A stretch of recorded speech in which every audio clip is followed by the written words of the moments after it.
रहीम। शुरू अल्लाह के नाम से जो बड़ा मेहरबान और नहायती रहम करने वाला है। तमाम हज़रात सूरह फातिहा और दुरूद शरीफ पढ़ लीजिए। औज़ु बिल्लाहि मिनश शैतानिर रजीम, बिस्मिल्लाहिर रहमानिर रहीम, अल्हम्दुलिल्लाहि रब्बिल आलमीन, अर्रहमानिर रहीम, मालिकि यौमिद्दीन, इय्याका नअबुदु व इय्याका नस्तईन, इय्याका नअबुदु व इय्याका नस्तईन, इय्याका नअबुदु व इय्याका नस्तईन, इहदिनस सिरातल मुस्तकीम, सिरातल लज़ीना अनअमता अलैहिम गैरिल मग़दूबि अलैहिम वलद्दाल्लीन। आमीन। द्रूशी पढ़ें। अल्लाहुम्मा सल्लि अला मुहम्मद व अला आलि मुहम्मद कमा सल्लैता अला इब्राहीम व अला आलि इब्राहीम इन्नका हमीदुम मजीद। अल्लाहुम्मा बारिक अला मुहम्मद व अला आलि मुहम्मद कमा बारकता अला इब्राहीम व अला आलि इब्राहीम इन्नका हमीदुम मजीद। तू निशान बेनिशां है, तू जहान सरवरी है। तू निशान बेनिशां है, तू जहान सरवरी है। तुझे देखना इबादत, तेरी याद बंदगी है। तू निशान बेनिशां है, तू जहान सरवरी है। तुझे देखना इबादत, तेरी याद बंदगी है। और माना के पुरखता हूँ पर हूँ तो बंदा तेरा। माना के पुरखता हूँ पर हूँ तो बंदा तेरा। गर चाहे तू निभा दे तेरी बंदा परवरी। अल्लाह के प्यारे नबी हज़रत मोहम्मद रसूलुल्लाह सल्लल्लाहु ताला अलैहि वसल्लम इरशाद फरमाते हैं, एक जंग के मौके पर एक खातून को सहाबाए किराम रज़ियल्लाहु ताला अजमईन देख रहे हैं कि जंग में जब हालात ऐसे होते हैं कि हर इंसान को अपनी जान बचाने की फिक्र होती है, तो ऐसे हालात में भी एक माँ जो है वो अपने बच्चे को दूध पिला रही है। तो प्यारे रसूल सल्लल्लाहु ताला अलैहि वसल्लम ने फरमाया कि भी इस माँ को देखते हो, इसे अपने बच्चे से कितनी मोहब्बत है।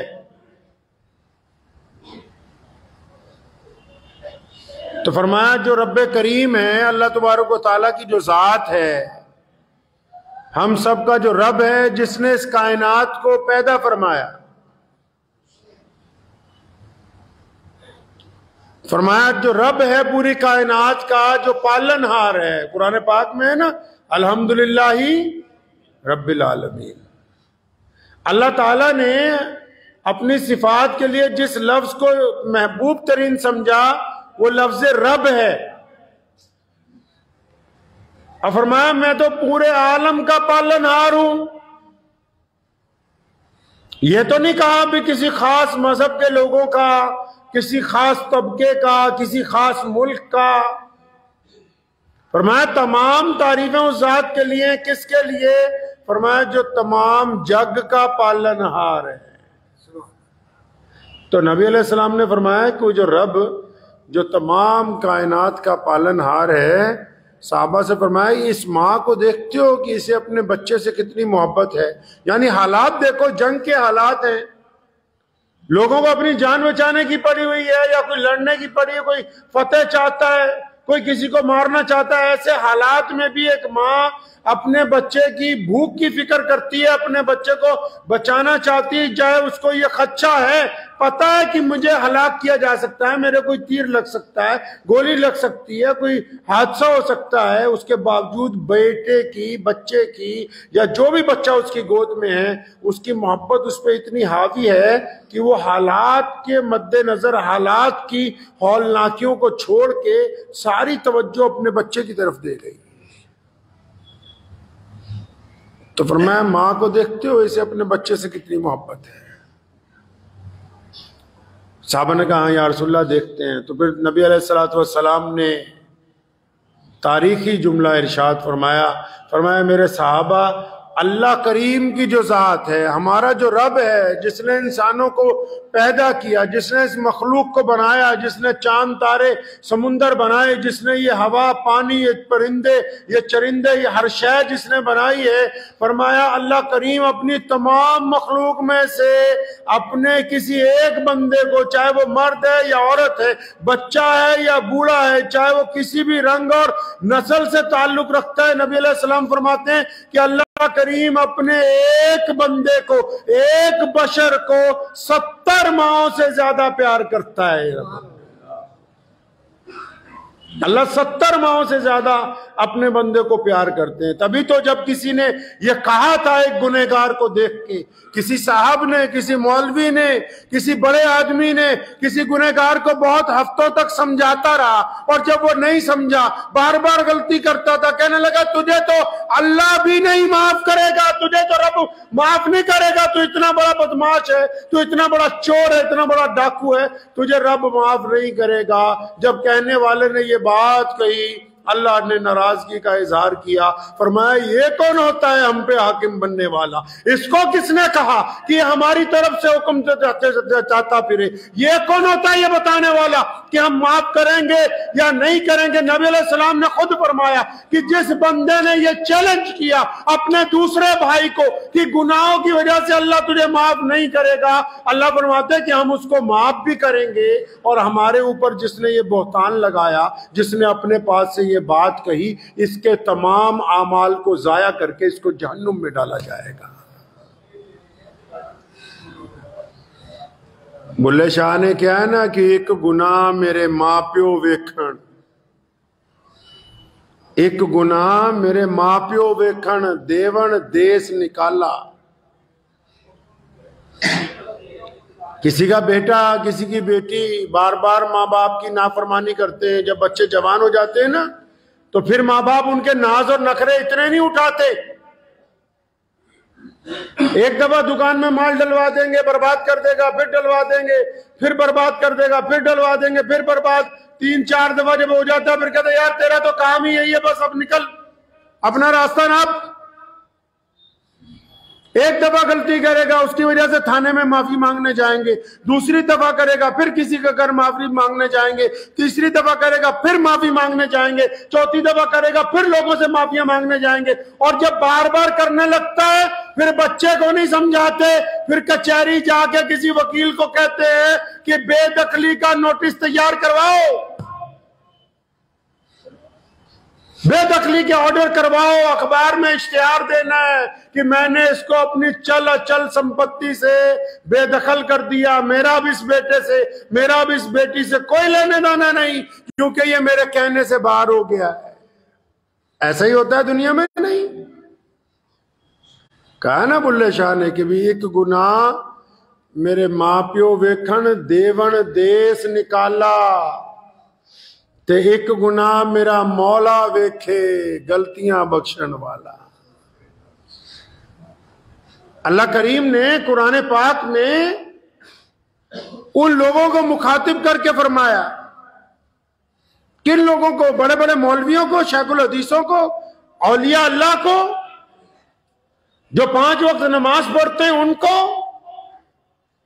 नहीं नहीं नहीं, जिनको अच्छे अच्छे लोग, अच्छे अच्छे बड़े मौलवी भी, बड़े बड़े जिम्मेदार भी, बड़े बड़े साफ कपड़े पहनने वाले लोग कहते अरे अरे नहीं, ये जरा बेकार आदमी है, इसको दूर खड़ा करो, इसके कपड़ों में से गंध आ रही है, ये तो बहुत गुनहगार है।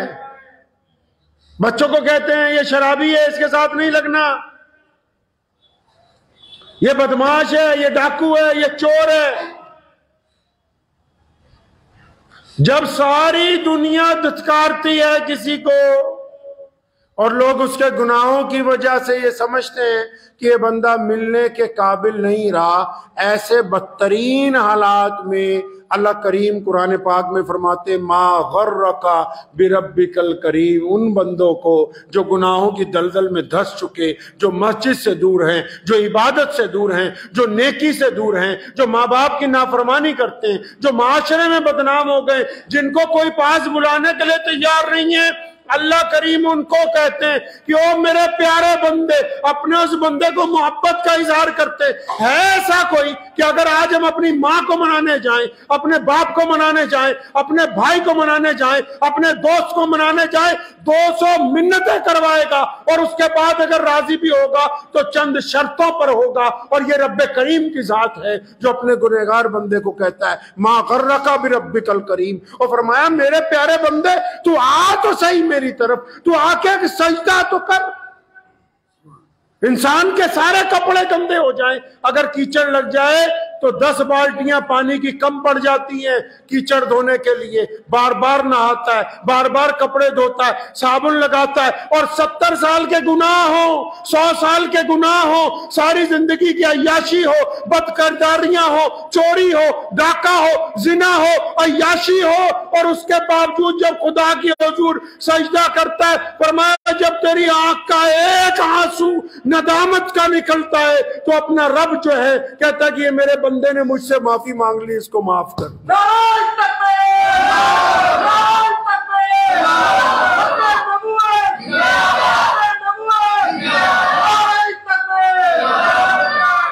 सैयदना मूसा अलैहिस्सलाम, उनके दौर में लिखा है कि कहत पड़ गया था। कहत इतना पड़ा कि फसलें नहीं हो रही थी। पुराने दौर में बस बारिश के पानी के हिसाब से ही फसल लगती थी, तो बारिश ही नहीं हो रही। अल्लाह के नबी हैं, अल्लाह से बातें भी करते हैं, कोई तूर पे भी जाते हैं। अब पता लगा जी बारिश क्यों नहीं हो रही, तो हुक्म हुआ कि तुम्हारे शहर में एक ऐसा बंदा है जो अल्लाह से, जिससे अल्लाह करीम नाराज है, अल्लाह ताला नाराज है उस बंदे से, और जब तक वो ये शहर छोड़कर नहीं चला जाता तब तक बारिश नहीं होगी यहां पर। मूसा अलैहिस्सलाम ने फिर सबको इकट्ठा किया, एक मैदान के अंदर मजमा इकट्ठा किया गया और फरमाया हम यहाँ दुआ के लिए इकट्ठे हुए हैं, लेकिन बात सुनो, तुम सब में हर बंदा अपना हाल जानता है। तुम में एक ऐसा बंदा है जिसके किसी काम की वजह से, किसी बदकिरदारी की वजह से, जिसके किसी ऐसे काले कारनामे की वजह से अल्लाह नाराज है, और उस बंदे को मैं कहता हूं कि इस मजमे में से, इस मीटिंग में से उठ के बाहर चला जाए ताकि फिर हम अपने रब से दुआ करें और फिर बारिश होने लगे। अब जब मूसा अलैहिस्सलाम ने ऐलान किया, मजमे में से कोई नहीं उठा। वो बंदा भी बीच में बैठा हुआ है जिससे अल्लाह नाराज है, वो बीच में ही बैठा हुआ है। तो अभी कुछ देर गुजरी तो रिमझिम बारिश होने लगी। तो मूसा अलैहिस्सलाम बड़े हैरान हैं कि अल्लाह फरमाते हैं एक तरफ कि ये जब तक वो गुनहगार नहीं निकल जाता हम बारिश नहीं करेंगे, अब ये बारिश कैसे होने लगी। फिर अपने रब से सवाल किया कि अल्लाह आप तो फरमाते थे कि जब तक वो गुनहगार बंदा निकल के नहीं चला जाता हम बारिश करने वाले नहीं हैं, ये क्या माजरा हुआ। अभी तो बंदा निकाला नहीं, अभी उसकी शनाख्त नहीं की गई, अभी माशरे में से, समाज में से उसको बाहर नहीं किया गया, या अल्लाह ये कैसे हो गया सब कुछ। अल्लाह ने फरमाया मूसा मेरे बंदे ने जब तू ऐलान कर रहा था ना, उसकी आंखों से नदामत के आंसू जारी हो गए। मेरे बंदे ने मेरे हुजूर तौबा कर ली, मेरा बंदा मेरे आगे सजदे में गिर गया, मेरे बंदे ने मुझसे वादा किया कि मेरे रब आज के बाद मैं ये गुनाह नहीं करूंगा। इधर उसकी तौबा आई है और उधर हमने बारिश जारी फरमा दी। मूसा अलैहिस्सलाम ने फौरन अगला सवाल दागा, फरमाया या अल्लाह इनमें है कौन सा, इनमें वो बदमाश कौन सा था, इनमें वो चोर कौन सा था जिसने वो बदमाशी की थी। अल्लाह फरमाते मूसा हम ये नहीं बताते, ये हमारा और हमारे बंदे का मामला है। रब जब अपने बंदे के साथ मामला करता है तो उसकी बेइज्जती नहीं होने देता है। ਇੱਥੇ ਦਾ ਜੇ ਕੋਈ ਮਸਜਿਦ 'ਚ 15 ਕੁ ਦਿਨ ਬਾਅਦ ਆ ਜਾਏ ਨਾ, ਤੇ ਜਿਹੜੇ ਪੁਰਾਣੇ ਨਮਾਜ਼ੀ ਹੁੰਦੇ ਖਰਾਂਟ, ਉਹਨਾਂ 'ਚ ਕਈ ਆਦਤ ਹੁੰਦੀ ਜਿਨ੍ਹਾਂ ਨੂੰ ਵੀ ਨਮਾਜ਼ੀਆਂ ਦੀ ਬੇਇੱਜ਼ਤੀ ਕਰਨੀ ਕਰਨੀ। ਕੋਈ 15 ਕੁ ਦਿਨ ਬਾਅਦ ਆ ਜਾਏ ਨੌਜਵਾਨ, ਕੋਈ ਬੁੱਲਾ ਵਟਕਾ, ਅੱਛਾ ਹਾਂ ਬਈ ਤੂੰ ਅੱਜ ਮੂੰਹ ਕਿੱਧਰ ਚੱਕਿਆ, ये हाकिम लग गए। ये जानते हैं कि अल्लाह तबारक व तआला किसको माफ करने वाला है, किसको नहीं माफ करने वाला। हुक्म हुआ फरमाया लोगों को अपने रब से इस तरह ना डराओ कि वो फिर अपने रब की तरफ ना आए, अपने पास से फैसले ना सुनाओ। अल्लाह तबारक व तआला करीम है, अपने बंदे को माफ करने वाला है। बंदा क्या है, बंदे को ये पता ही नहीं कि रब के पास नेमतें कौन कौन सी हैं। अल्लाह तबारक व तआला अपने बंदों की मदद किस किस तरीके से कर सकते हैं। एक बंदा जो सारी जिंदगी गुनाह करता रहा, गाने गाता रहा, गांव गांव में जाता है, बीन बजा के गाने गाता है, लोग उसको पैसे देते हैं। जब 70-80 साल का हो गया, बूढ़ा हो गया, अब आवाज ने साथ छोड़ दिया, दम नहीं है फेफड़ों में बीन बजाने का, मदीना मुनव्वरा के पास ही कहीं रहता है। इतने हालत खराब हो गई। एक बात इस बात पे ज़हन में आई, याद रख लो, दुनिया के जितने रिश्ते हैं ये मतलब के हैं। जब तक इज्जत है बड़े यार मिलेंगे, दौलत है बड़े यार मिलेंगे, जवानी है बड़े यार मिलेंगे, हंडिया में कोरमा पकड़ा बड़े यार मिलते रहेंगे। पैसा दौलत है तो बतेरी औरतें मुतवज्जो होंगी, औलाद भी सर पे बिठा के रखेगी। दुनिया के जितने रिश्ते हैं ना, ये जो दुनियावी रिश्ते जो ताने बाने हमने बना रखे हैं, ये सारे के सारे मतलब के ऊपर टिके। जब बंदे की जान निकलती है ना, जितने वारिस हैं, जितने अजीजों कारिब हैं, बार बार पूछते हैं जनाजा कब उठाओगे, कुछ जल्दी कर लो, हमें अपने घर वापस जाना है। जिनके लिए तू ठगियां मारता रहा, बेईमानियां करता रहा, जिनको खुश करने के लिए सारी सारी रात सफर किया, जिनकी बेईमानियां करके जिनके पेट में बेहतरीन खाना खिलाए, वो भी तेरे मरने के बाद पूछते हैं कि जनाजा कितनी जल्दी हो जाएगा ताकि हम जल्दी फारिग हो जाए। तो रिश्ता तो एक ही है, अल्लाह और उसके रसूल मोहम्मदुर रसूलुल्लाह सल्लल्लाहु अलैहि वसल्लम का, जो हमा वक्त अपनी उम्मत के लिए फिक्रमंद है। तो वो लिखा है, मुगनी जो है गाने गाने वाला जो था, वो मदीना मुनव्वरा की मुसाबात में कहीं रहता था, गाने गा के पैसे कमाता था। अब आवाज बंद हो गई, इतने लाले पड़ गए कि खाने के लिए पैसे नहीं रहे। कभी कहीं जाता है, कोई पूछता नहीं है। तो एक दिन मदीना मुनव्वरा में पास में कहीं था, 70 साल में कभी नमाज पढ़ने नहीं गया, 70 साल में कभी रब को पुकारा नहीं, 70 साल में कभी इबादत नहीं की। 70 साल बाद जब बिल्कुल थक गया, भूख से परेशान हो गया, अचानक ख्याल आया, तो एक जगह जंगल में बैठा है मदीना मुनव्वरा के करीब ही, तो अपनी झोली फैला दी, अल्लाह तबारक व तआला के हुजूर दुआ करता है कि अल्लाह मैं तो तेरा बड़ा गुनहगार बंदा हूं, मैं बड़ा गुनहगार बंदा हूं, मैं सारी जिंदगी आपकी नाफरमानी की है, गुनाह किए। इलाहुल आलमीन आप मुझे माफ फरमाए, मेरी मदद करें। हजरत उमर रज़ियल्लाहु अन्हु मुसलमानों के खलीफा है, 24 घंटे दुर्रा हाथ में होता है ताकि कोई गलती करे तो उसके दुर्रा लगाया जाए। मस्जिद नबी में सो रहे, आराम से नमाज के बाद का वक्त है, दोपहर का वक्त है, लेटे हुए हैं। किसी ने आवाज मारी, उमर रज़ियल्लाहु अन्हु के कान में आवाज गई कि उमर तुम यहाँ सो रहे हो, वहां जंगल में एक आदमी भूखा अपने रब को पुकार रहा है। अब ये अचानक उठे और फिर वहां गए। जब जंगल में उस बंदे को देखा ना दूर से, तो तेज तेज जा रहे हैं। अब ये बड़े मियाँ क्या सोच रहा है, या अल्लाह 70 साल बाद तुझे पुकारा, पहली बार भेजा भी तो उमर फारूक को दुर्रा लेके भेजा है। अब ये डर गया बंदा कि लगता आज उमर का सामना होगा, पूछेगा गाने क्यों गाता था, क्यों तुम अल्लाह और उसके रसूल की इताअत नहीं करते थे। जब उमर रज़ियल्लाहु अन्हु उसके करीब जाने लगे तो उनको देख के वापस पलटा। ज़ईफ आदमी था, ज्यादा तेज नहीं चल सकता था। उमर रज़ियल्लाहु अन्हु ने उसको 2-3 आवाजें दी, रुक जा रुक जा। आखिर रुक गया, बड़ा घबराया हुआ है कि हज़रत उमर पूछेंगे या मेरे कहीं दुर्रे ना मारे जाएं, सजा ना दी जाए।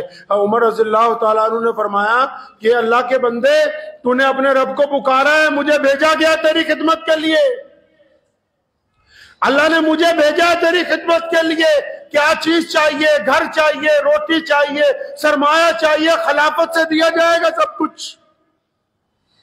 जब उस बूढ़े आदमी ने ये बात सुनी ना, कि मुसलमानों के अमीरुल मोमिनीन मेरी खिदमत के लिए आए हैं ना, तो जमीन पे बैठा, फिर रोने लगा, फिर दोनों हाथ अपने रब की तरफ उठाए, फरमाया या अल्लाह मैंने तो 70 साल तुझे पुकारा ही नहीं, और 70 साल बाद पहली दफा तुझे पुकारा है, पहली दफा तौबा की है, और तूने अमीरुल मोमिनीन उमर बिन खत्ताब जैसे अजीमुशान इंसान को मेरी खिदमत के लिए भेजा है। अपने रब का शुक्र इस तरह अदा करने लगा कि वहीं पर जान निकल गई। अल्लाह तबारक व तआला के हुजूर पेश हो गया और हुक्म हुआ कि जब मेरा कोई बंदा मुझे पुकारता है, अल्लाह फरमाते हैं कि वो 1 कदम चलता है, मैं 70 कदम उसकी तरफ जाता हूं। अल्लाह फरमाते हैं मेरा बंदा 1 कदम चलता है, मैं 70 कदम।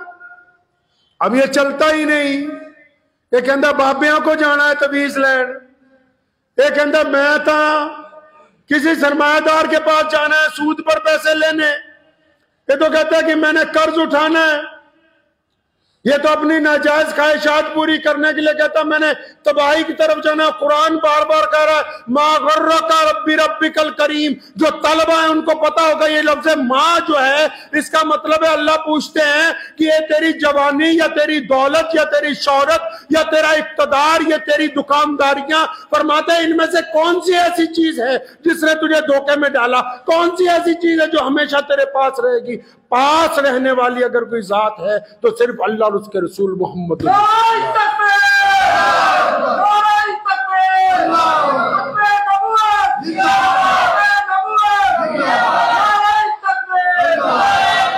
अब मसला ये है कि बंदा गुनाह करता है फिर तौबा करते हैं, जब तौबा करते हैं कुछ दिन बाद फिर गुनाह हो जाता है। बनी इसराइल का एक फर्द है, रोज गुनाह करता है, रोज माफी मांगता है। किसी ने पूछा या रसूलल्लाह कब तक तौबा का दरवाजा खुला रहेगा? फरमाया जब तक तुम्हारी सांसें चल रही हैं, जब तक तुम्हारे में अल्लाह ने जिंदगी। अल्लाह फरमाते हैं आना तो है ही मेरे पास, कफन में मुंह छुपा के क्यों आता है? जिंदा चलता फिरता आना तो है अल्लाह के हुजूर। और जब आना है अल्लाह के हुजूर, अगर जिंदा आते रहेंगे तो फिर कफन के अंदर जब जाएंगे तो अल्लाह फरमा देंगे कि मेरा दोस्त आ रहा है, फरमाएंगे मेरा दोस्त आ रहा है। अल्लाह के दोस्तों को कोई परवाह, अल्लाह के दोस्तों को कोई परवाह नहीं होती जिंदगी की और मौत की। इस बात पे मुझे वालिद मोहतरम मरहूम हमारे शाही इमाम मौलाना हबीबुर रहमान सानी लुधियानवी रहमतुल्लाह अलैह, आप लोगों ने जिन्होंने उन्हें देखा होगा, तो मुझे एक बात याद आ गई। तो यहाँ जहाँ तशरीफ रखते थे बैठे हुए थे एक दिन इंतकाल से 3 महीने पहले, तो मुझे अचानक बुलाया। मैं था, कारी अल्ताफुर रहमान साहब थे या मुस्तकिम भाई, 2-3 लोग हम बैठे हुए थे। तो अचानक मैनू कहने लगे, कहते यार असी जब मरना साडा हिसाब नहीं होना। और फिर रोने लगे। मैं कहा क्या बात हुई? तो फरमाया जिन्हों की अल्लाह से दोस्ती हो, जिनकी गवर्नर हाउस में पहचान हो, जिनकी प्रधानमंत्री से जारी हो, जिनकी उच्च अधिकारियों से जारी हो, उनकी कार को बैरियर पे रोका जाता है, उनके लिए चेक पोस्टों के ऊपर रोका जाता है कभी उनको? उनकी गाड़ियां तो सीधी दरवाजे तक जाती हैं। जिन्होंने अल्लाह से दोस्ती कर ली, इन्ना औलिया अल्लाह ला खौफुन अलैहिम, और फरमाया जिन्होंने अल्लाह से दोस्ती कर ली फिर उनका कोई खौफ नहीं है, कोई डर नहीं उनके दिल के अंदर। जिंदगी का लुत्फ यही है कि हम अल्लाह से दोस्ती करें, और अल्लाह से दोस्ती तब होगी जब बंदे को यकीन हो कि मेरा एक रब है जो मुझे देखता है, जो मुझे वॉच कर रहा है, जिसके सामने मैं हूं, जो अंधेरे में भी मुझे देखता है, रोशनी में भी देखता है, और जो शाहरग से ज्यादा करीब है। जो मैं दिल में सोचता हूं, जब बंदा तौबा करता है ना, फरिश्ते बीच में थोड़ी सी तुनका मारते, तुनका समझते हो, पिंच करते, या अल्लाह ये तो डर के माफी मांग रहा है। अल्लाह फरमाते नहीं मुझे पता है। फरिश्तों को कहते हैं तुम्हें यह भी नहीं पता कि जब मैं माफ कर दूंगा ये फिर यही करेगा बाद में, लेकिन मैं माफ करने वाला हूं। ये मेरा बंदा माफी मांगने आए तो सही, अपने गुनाहों की तरफ थोड़ा मुतवज्जो तो हो। और जो लोग मस्जिद नहीं आते ना, वो ये ना समझा करें भी उनका मस्जिद में आने को दिल नहीं करता। सैयद औला शाह बुखारी रहमतुल्लाह अलैह को एक नौजवान ने आके पूछा, बड़े अल्लाह के वली थे, फरमाया शाह जी मस्जिद चाहन नू दिल नहीं करता। और फरमाया कमलिया गल ये नहीं है कि तेरा मस्जिद चाहन नू दिल नहीं करता, मस्जिद आला तेनू मस्जिद च बुलाने लिए तैयार नहीं है। इसलिए जिनको तौफीक नहीं है सजदे की, अल्लाह की नाराजगी ये नहीं है कि आप ये ना समझें आप सेहतमंद है तो अल्लाह राजी है, पैसे आ रहे हैं तो अल्लाह राजी है, औलाद बहुत है तो अल्लाह राजी है, बीवी अच्छी है तो अल्लाह राजी है। ये अल्लाह की रजामंदी की अलामतें नहीं है। मूसा अलैहिस्सलाम ने कहा था अल्लाह से डर जाओ, तो एक बंदा उठ के खड़ा हुआ और मैं तो रब की नाफरमानी करता हूं, फिर भी जानवर ज्यादा होते हैं, औलाद ज्यादा होती है, माल ज्यादा होता है, खजाना ज्यादा होता है। फिर उन्होंने अल्लाह से पूछा या अल्लाह ये क्या बात है, ये आपसे डरता भी नहीं और आपने सब कुछ इसको दिया है। फरमाया मूसा जो इस वक्त का सख्त अजाब है वो हमने इस बंदे को दिया है। या अल्लाह कौन सा अजाब है जो आपने इस बंदे को दिया? फरमाया मूसा जो दुनिया का सख्त अजाब है वो इसको दिया है। या अल्लाह वो कौन सा अजाब है? फरमाया मूसा हमने इस बंदे से सजदे की तौफीक छीन ली है, इसको सजदे से महरूम कर दिया है, ये इबादत नहीं कर सकता, अब दिल से हो गया है। तो तौबा का दरवाजा तो अब भी खुला है। हमें अपने गुनाहों की तरफ मुतवज्जो होना चाहिए, अपने रब की मोहब्बतों की कदर करना चाहिए। और याद रखें एक माँ अपने बच्चे से कितनी मोहब्बत कर सकती है, फिर भी वो एक दफा परेशान हो जाती है। वो रब है जो 70 माओं से ज्यादा प्यार करता है। अपने रब की तरफ लौट के आइए, अपने रब से माफी मांगिए, अपने रब को रात को पुकारिए, अपनी जरूरतें अल्लाह से कहिए, अपनी बातचीत सारा दिन अल्लाह से कीजिए, दूसरों से मांगने से पहले रब से मांगिए, अपनी जो आने वाली प्लानिंग है उसका मशवरा अल्लाह से कीजिए। तमाम गुफ्तगू जो है जब चलते फिरते उठते बैठते अपने रब को बार बार पुकारेंगे, अगर एक सुई भी गुम हो जाए उसका सवाल भी अपने रब से करेंगे तो अल्लाह दुनिया में भी इज्जत के रास्ते खोल देगा और आखिरत में भी खोल देगा इंशाअल्लाह। तो दुआ कीजिए अल्लाह इस पे अमल की तौफीक अता फरमाए। चलते चलते बात जहन में आई कि अभी टर्की में जलजला आ गया और सीरिया में मुझे बहुत सारे लोगों ने कहा कि वहां कुछ भेजा जाए, तो मैंने उन्हें कहा कि वहां की मुसलमानों की जो हुकूमत है टर्की की, वो तो माशाल्लाह नाटो की मेंबर है, ताकतवर लोग हैं, अल्लाह ताला उनको इस परेशानी से निकाल दे। लेकिन इस दौरान बड़ी हैरत हुई जो हमारी सरकार है यहाँ, जैसे ही टर्की में जलजला आया तो फौरन हमारी पूरी दुनिया के अलग अलग देशों से वहां मदद के लिए हर देश ने अपनी फौज के लोग वहां भेजे। हमारे वाले भी माशाल्लाह 10 घंटे में वहां पहुंच गए। तो मैं तो सरकार को बस इतना कहना चाहता हूं कि टर्की और सीरिया में जो जलजला आया वहां मुसलमानों की आबादी ज्यादा है, वहां मुसलमान जो दब गए मलबे में उनको निकालते हो और मेवात में जुनैद और नासिर जैसे मजलूम मुसलमानों के साथ जो ज्यादती होती है उनको जिंदा जलाया जाता है, उनकी रीढ़ की हड्डियां तोड़ दी जाती हैं, उसके ऊपर खामोश तमाशाई बने रहते हो। तस्वीर के ये दो रुख किस तरह बनाते हो? अपनों के ऊपर जुल्म है, हुकूमत के इदारों को नजर नहीं आया कि जिन 2 मजलूम बच्चों को कत्ल किया गया सिर्फ इसलिए कि शक की बुनियाद के ऊपर। आज भी लोग वहां गांव में बैठे हुए रोजाना एहतजाज कर रहे हैं। तो बाहर दुनिया में मैं समझता हूं मदद से पहले अपने मुल्क में अगर कोई ज्यादती होती है, कोई जुल्म होता है, तो मजहब की बुनियाद को इंसाफ की बुनियाद ना बनाया जाए। दीन ने यह समझाया और पूरी दुनिया का यही कायदा है कि जब अदालत में जज कुर्सी पर बैठता है या जब कोई पुलिस अफसर अपने दफ्तर में बैठता है या कोई हाकिम अपनी कुर्सी पर बैठता है तो फिर उसका मजहब इंसाफ होता है, दयानतदारी होता है, लोगों से बराबरी होता है, वहां कोई ऊंच नीच नहीं देखी जाती है। 2 बच्चों के साथ, नौजवानों के साथ इतना जुल्म, और जुल्म करने वालों को भी कहता हूं कि 1450 साल की तारीख इस बात की गवाह है कि कभी भी किसी के ऊपर, किसी निहत्ते पर, किसी गरीब पर, किसी मजलूम पर, किसी भी बहादुर आदमी ने झुंड बना के हमला नहीं किया। हमेशा अगर कभी 1-2 लोगों को, जंगल में भी असूल है कि अगर कोई एक आधा छोटा जानवर फंस जाता है तो सारे गीदड़ जमा हो जाते हैं वहां। तो किसी को इकट्ठे होकर 20-25 लोगों की तरफ से सिर्फ 2 लोगों के ऊपर तशद्दुद करना, यह कोई बहादुरी की अलामत नहीं है, यह कोई हिम्मत की अलामत नहीं है, यह नाइंसाफी है, जुल्म है। और अगर जमीन की अदालतें इंसाफ ना देंगी, खुदा की अदालत मौजूद है।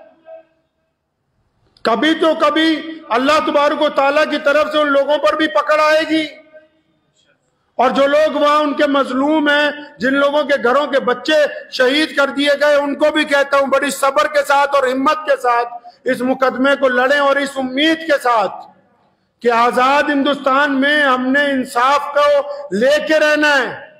और जितने मुसलमान लीडरान हैं पूरे मुल्क में, जो खासकर पार्लियामेंट में बैठते हैं, जो अपने अपने सूबे की विधानसभा के अंदर बैठते हैं, उनको भी कहना चाहता हूं कि जब कोई ऐसी ज्यादती होती है तो जिन लोगों को जिता के भेजा जाता है, आपको इसलिए जिता के पार्लियामेंट में भेजते हैं ताकि आप वहां जाके अगर कोई ज्यादती होती है तो उस ज्यादती का जिक्र करो, उनको इंसाफ दिलाओ। आपको इसलिए नुमाइंदा बनाया ताकि आप हमारे दुख और दर्द को पार्लियामेंट के अंदर जाके बयान कर सको, इसलिए नहीं बनाया कि आप वहां जाके खामोश तमाशाई बने रहो। तो ये मैं गुजारिश करूंगा भारत सरकार से भी और हरियाणा और राजस्थान की दोनों हुकूमतों से, क्योंकि वो गांव जो है जहां पर यह हादसा हुआ वो शायद राजस्थान में, जहां के वो रहने वाले हैं बच्चे, और जो हादसा हुआ वो हरियाणा में है, कि जब इंसाफ दें तो आंखों के ऊपर किसी भी मजहब की कोई ऐनक ना लगाई जाए, बल्कि ये समझ के दिया जाए कि इस मुल्क में इंसाफ का राज कायम रहना चाहिए, गुंडागर्दी का नहीं। वाखिर दावाना अनिल हम्दुलिल्लाहि रब्बिल आलमीन।